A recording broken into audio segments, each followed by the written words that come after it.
নমস্কার বন্ধুরা, welcome to এসটিউনিক sports. বন্ধুরা, এই ভিডিওতে আমরা কথা বলবো কিছু ট্রান্সফার আপডেট নিয়ে, কারণ সামনেই উইন্টার ট্রান্সফার উইন্ডো ওপেন হচ্ছে। তার আগে বেশ কিছু প্লেয়ার নিয়ে কিন্তু বড় আপডেট শেয়ার করার সাথে সাথে ইস্ট বেঙ্গলকে নিয়েও কিন্তু আলোচনা রয়েছে এই ভিডিওতে।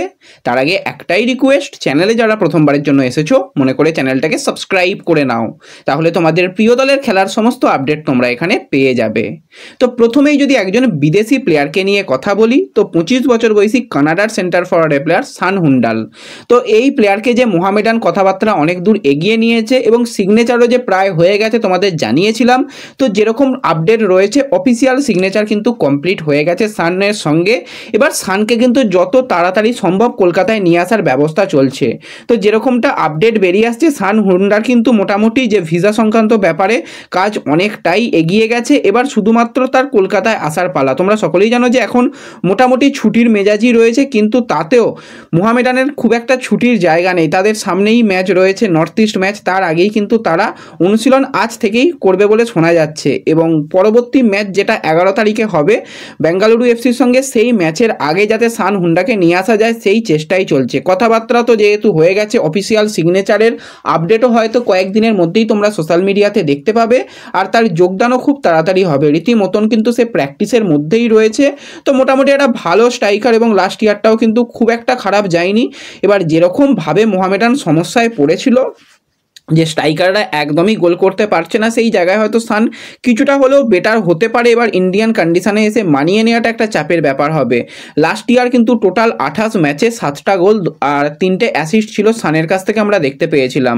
তো এই প্লেয়ার এলে কিন্তু অনেকটাই ভালো হবে। এবার যত তাড়াতাড়ি এসে মানিয়ে নিতে পারবে ততই কিন্তু মোহামেডানের জন্য ভালো হবে। এছাড়া তোমাদের যেরকমটা জানিয়েছিলাম যে মোহামেডানের সহকারী কোচ হিসাবে কিন্তু মেহেরাজউদ্দিনকে চূড়ান্ত করা হয়েছে, আর অফিসিয়াল আপডেটও তোমরা পেয়ে গেছো। সেই মেহেরাজউদ্দিন কেন যোগদান করছিল না সেটাই সকলের মনে প্রশ্ন। তো ব্যক্তিগত কিছু কাজ ছিল সেই কারণে, আর তাছাড়া যেহেতু সন্তোষ ট্রফি চলছিল, দলের দায়িত্ব ছিল, তো সেই কারণেই কিন্তু মেহেরাজউদ্দিন আসতে পারছিল না। তো যেরকমটা জানা যাচ্ছে যে সোমবার মানে আজকে থেকেই কিন্তু অনুশীলনে আসতে চলেছে মেহেরাজউদ্দিন ওয়াডু। তাকে কিন্তু আজকে থেকেই হয়তো দেখা যেতে পারে, সেরকমই কিন্তু আপডেট রয়েছে। তো দেখা যাক কত তাড়াতাড়ি যোগদান করে, কি পরিকল্পনা করে, ইন্ডিয়ান প্লেয়ারদের সঙ্গে কতটা বোঝাপড়া ঠিকঠাক তৈরি করতে পারে, তার উপর কিন্তু সামনের দিকে আইএসএল এর কিন্তু ভাগ্য নির্ধারণ করছে মোহামেডানের। তো এরপর যদি আমরা কথা বলি আরও একজন ইন্ডিয়ান প্লেয়ারকে নিয়ে, বেশ কিছুদিন ধরেই সেই প্লেয়ারকে নিয়ে বেশ টানাটানি চলছিল। এবার কিন্তু তাকে নিয়ে মোটামুটি একটা নিশ্চিত আপডেট বেরিয়ে এসেছে। সেই প্লেয়ার আর অন্য কেউ নয়, 23 বছর বয়সী ডিফেন্সিভ মিডফিল্ডারের প্লেয়ার জিতেশ্বর সিং। চেন্নাই এফসির প্লেয়ার, 25 সালেই তার কন্ট্রাক্ট শেষ হয়ে যাচ্ছে। এবং এই উইন্টারেই যে মোহামেডান তাকে হট টার্গেট করেছে, এবং ইস্টবেঙ্গলেরও নজর ছিল, কিন্তু ইস্টবেঙ্গল আর কেন কথাবার্তা এগোলো না জানি না। তো অবশ্যই মোহামেডান কিন্তু কথাবার্তা অনেক দূর পর্যন্ত এগিয়ে ফেলেছে বলেই শোনা যাচ্ছে। সব কিছু যদি ঠিকঠাক থাকে তাহলে কিন্তু মোহামেডানেই যোগদান করতে চলেছে জিতেশ্বর সিং। এটা কিন্তু একটা দারুণ সাইনিং উইন্টারে মোহামেডানের জন্য হতে চলেছে। এবার দেখো, এখনই আমি অফিসিয়াল বলতে পারছি না যে জিতেশ্বর হয়ে গেছে, কারণ আমরা কিছুদিন আগেই দেখেছিলাম নুনো রেইজের ব্যাপারেই। তো সেক্ষেত্রে মোহামেডান চূড়ান্ত করার পরও শেষ মুহূর্তে এসে মোহনবাগান তাকে তুলে নেয়। তো এটা কিন্তু হয়েছিল মানে জাস্ট কয়েকটা দিন আগেই। তো সেক্ষেত্রে জিতেশ্বরের অফিসিয়াল যখন ঘোষণা হবে তখনই বোঝা যাবে, কারণ শেষ মুহূর্তে জিতেশ্বরকে কিন্তু ইস্টবেঙ্গল বা মোহনবাগানের মতন ক্লাবও টার্গেট করতে পারে। তো দেখা যাক কি হয়, শেষ বাজারে কি হয়। তো মনে হচ্ছে তো সিগনেচার মোহামেডানই হয়ে যাবে, আর হয়ে গেলে অবশ্যই গেম টাইমের জন্য যদি জিতেশ্বর ভাবে মোহামেডানে গেম টাইম ভালো পাবে, এবং অবশ্যই নিজের আরও খেলাকে উন্নতি করতে পারবে। এটা কিন্তু মোহামেডানে গেলে হবে, যেটা ইস্টবেঙ্গলে এলেও বেঞ্চ প্লেয়ার এবং মোহনবাগানে গেলেও বেঞ্চ প্লেয়ারই হবে। তো সেই জায়গায় কিন্তু নিজেকে আরও অনেকটা উন্নত করতে পারবে। তো এর সাথে সাথে আরও একজন প্লেয়ারকে নিয়ে কিন্তু এই মুহূর্তে চর্চা শুরু হয়েছে। সেই প্লেয়ার হচ্ছে 26 বছর বয়সী ভারতীয় side back, left back right back দুটো জায়গাতেই খেলতে পারে, এছাড়া সেন্টার ব্যাকেও খেলতে পারে, ভিঘ্নেশ দক্ষিণামূর্তি। সেও কিন্তু চেন্নাই এফসি দলে যুক্ত রয়েছে। এবার দীর্ঘমেয়াদী তার সাথে চুক্তি, 28 সাল পর্যন্ত তার সাথে কন্ট্রাক্ট রয়েছে। এই আইএসএলে কিন্তু একদমই গেম টাইম পায়নি। তো এটাই কিন্তু সমস্যা, তাকে নেবার ব্যাপারেও কিন্তু বাংলার দুই প্রধান চেষ্টা করছে। ইস্টবেঙ্গলের নজর কিন্তু বেশ কিছুটা রয়েছে, এছাড়া কিন্তু মোহামেডান চেষ্টা করছে, কিন্তু ব্যাপার ওই একই, তাকে আনতে গেলে কখনোই পার্মানেন্ট ডিল হবে না, এটা লোন ডিল হবে। এবার লোন ডিলে কিন্তু দুটো ক্লাবই চাইছে যে না, লোন ডিল নয়, করলে পার্মানেন্ট ডিল করব। এই নিয়েই কথাবার্তা চলছে। আরও বেশ কয়েকটা দিন হয়তো সময় লাগবে ব্যাপারটাকে ঠিকঠাক করতে, বা শেষ মুহূর্তে গিয়ে তার না আসার সম্ভাবনাও হতে পারে। কারণ যদি চেন্নাই এরকম করে যে তাদের প্লেয়ারকে সহজে ছাড়তে চায় না, তো সেরকম যদি চেন্নাই তাদের জেদ বজায় রাখে, তো সেক্ষেত্রে চেন্নাইতেই সে থেকে যাবে যাবে, এবার তার জন্য কিন্তু জিনিসটা খারাপ হবে। তো দেখা যাক কি হয় সামনের দিকে, সেই দিকে কিন্তু আমাদের অবশ্যই নজর থাকবে।